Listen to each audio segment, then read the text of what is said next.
Bulatkan tekad, kuatkan hati, negeri ini memanggilmu kawan.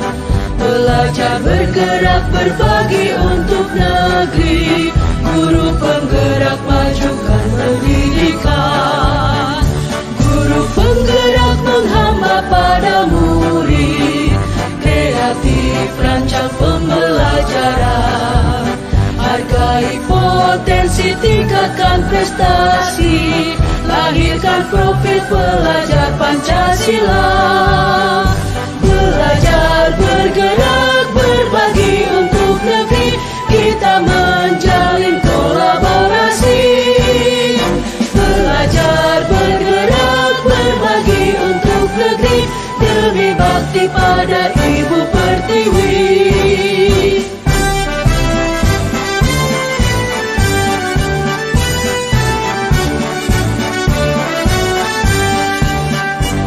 Bulatkan tekad, kuatkan hati, negeri ini memanggilmu kawan. Belajar, bergerak, berbagi untuk negeri. Guru penggerak, majukan pendidikan. Guru penggerak menghamba pada murid. Kreatif, rancang pembelajaran. Hargai potensi, tingkatkan prestasi. Lahirkan profil pelajar Pancasila. Belajar, bergerak, berbagi untuk negeri. Kita menjalin kolaborasi. Belajar, bergerak, berbagi untuk negeri. Demi bakti pada Ibu Pertiwi. Belajar, bergerak, berbagi untuk negeri. Kita menjalin kolaborasi. Belajar, bergerak, berbagi untuk negeri. Demi bakti pada Ibu Pertiwi. Demi bakti pada Ibu Pertiwi.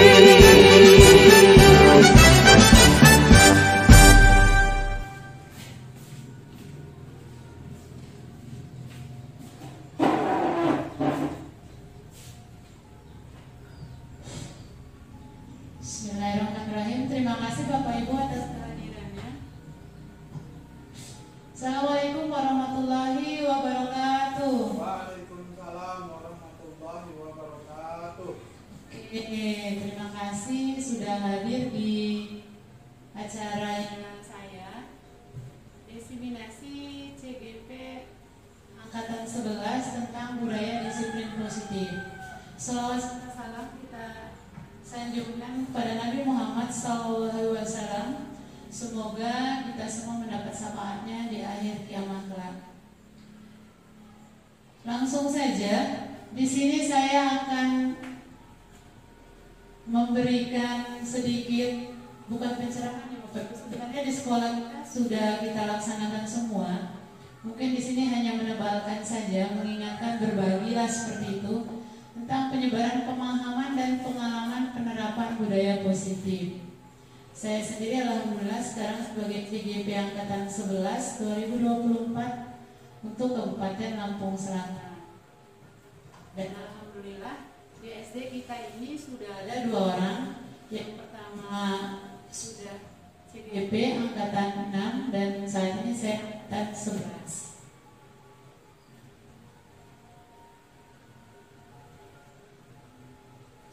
Kita akan mengamati tentang lingkungan sekolah. Lingkungan yang seperti apa sih yang aman dan nyaman dan berbasis disiplin positif di sekolah kita? Karena seperti ini, lingkungan yang aman dan nyaman yang berbasis disiplin positif itu akan berdampak secara maksimal pada perkembangan dan pembentukan karakter peserta didik. Jadi sebenarnya ini sesuai dengan tujuan pendidikan untuk kurikulum Merdeka, itu menciptakan lingkungan yang aman dan nyaman berbasis disiplin positif yang akan berdampak maksimal pada perkembangan dan pembentukan karakter peserta didik. Sebenarnya pembentukan karakter di sini sangat penting, apalagi untuk lingkungan sekolah seperti di tempat kita ini. Selanjutnya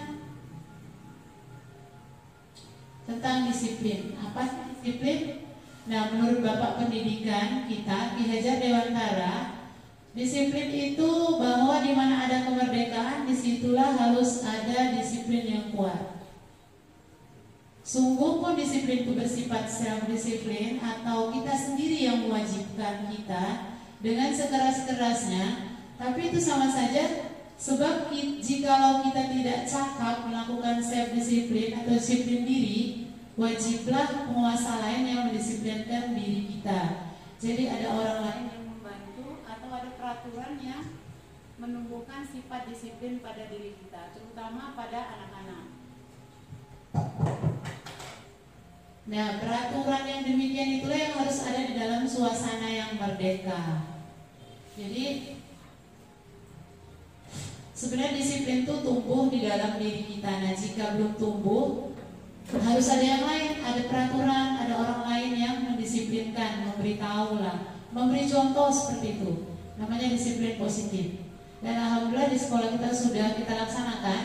Tinggal sebenarnya konsistennya saja dan kerjasama yang baik. Insya Allah yang namanya disiplin positif untuk sekolah ini berjalan dengan baik. Selanjutnya berhubungan dengan paradigma baru tentang kurikulum merdeka saat ini yang berhubungan dengan disiplin positif. Nih, pembelajaran paradigma baru.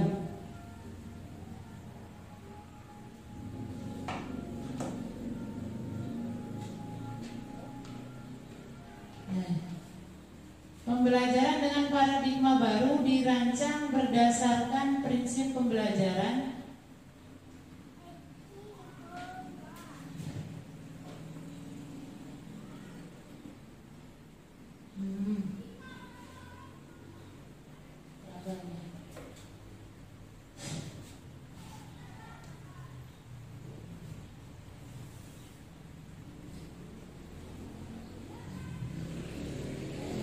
yang terdiferensiasi sehingga setiap siswa belajar sesuai dengan kebutuhan dari bakat perkembangannya. Dalam hal ini mungkin dalam mewujudkan profil pelajar Pancasila. Nah, untuk profil pelajar Pancasila sendiri, yang pertama itu adalah pembelajaran dengan paradigma baru, yaitu pembelajaran yang berpusat pada siswa.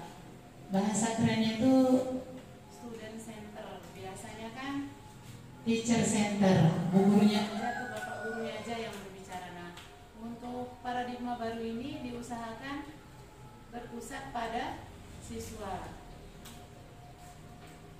Jadi menempatkan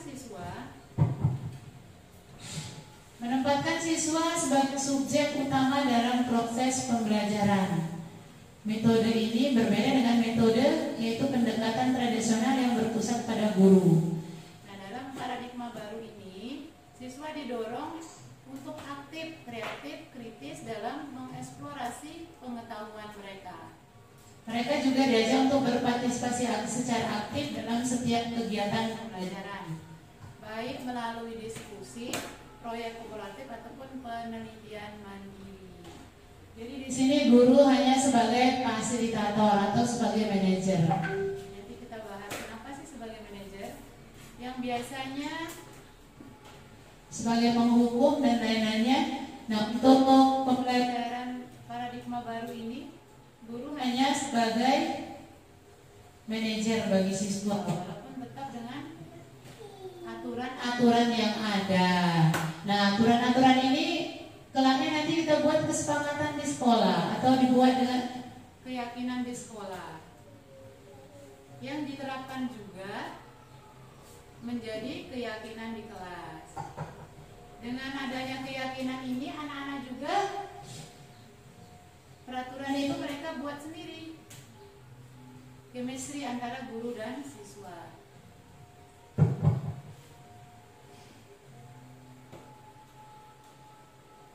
Nah, selanjutnya juga ada pendekatan pembelajaran pada siswa ini menekankan pentingnya pengembangan keterampilan abad ke-21.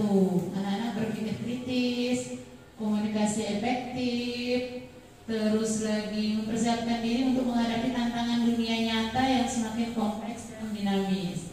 Dan alhamdulillah untuk di sekolah kita selama setahun ini.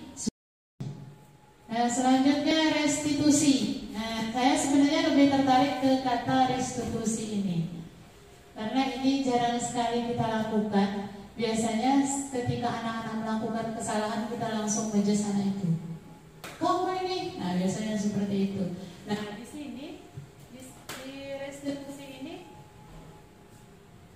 agak unik. Jadi kita mengkondisikan murid untuk memperbaiki kesalahan mereka sehingga mereka bisa kembali ke kelompoknya tanpa merasa dibully. Sebenarnya kan walaupun si bersalah ataupun korban, jika yang menangani tidak pas, si bersalah pun akan menjadi si membuat masalah pun akan merasa dibully. Nah, dengan sistem restitusi ini tidak akan terjadi.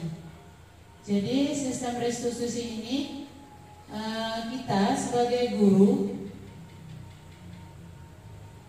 tidak menghakimi sepihak, tapi memberikan kesempatan kepada anak itu agar mereka belajar memahami bahwasanya perbuatan mereka itu mereka tahu itu salah dan tidak hanya dirinya yang berbuat kesalahan, tapi orang lain pun bisa.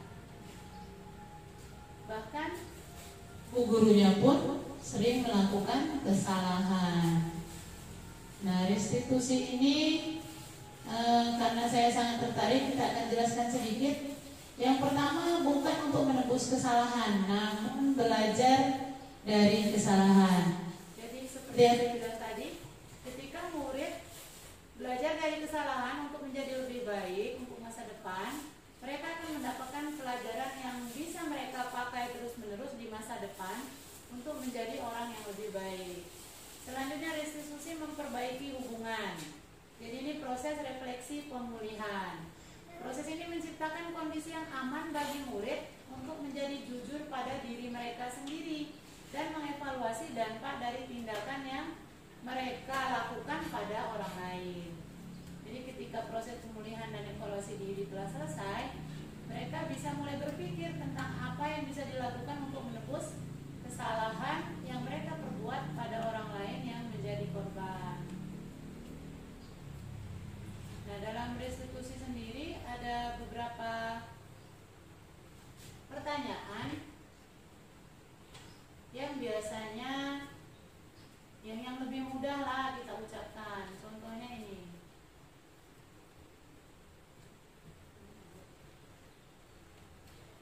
Contohnya ini dia nih. Terima kasih Bu narasumber yang telah memberikan waktu dan kesempatan ini. Mudah-mudahan apa yang dipaparkan sebagai narasumber tadi dapat mensupport daripada kami rekan-rekan guru di kelas maupun di lapangan saat berada di dalam kelas, saat berada di lapangan, saat berada di istirahat. Semoga kami dapat menerapkan daripada kegiatan pembelajaran yang telah dipaparkan tadi. Kemudian SPP, buku, seragam bisa terus pakai Giro Kredit Digital. Iya, Bapak Ibu yang dimuliakan Allah Subhanahu wa taala, harapannya ke depan agar semua SD dapat menciptakan kader-kader pemimpin yang akan memimpin Indonesia baik provinsi maupun kabupaten kecamatan. Mudah-mudahan berawal dari mereka dari SD yang sudah memang taat kepada Allah, berbakti kepada kedua orang tua, menyayangi guru, dan insya Allah dipertemukan dalam jannahnya Allah Subhanahu wa taala baik guru maupun siswa, orang tua, karena memang dari awal kita menyekolahkan anak, karena semua dewan guru mempunyai semua anak bersekolah.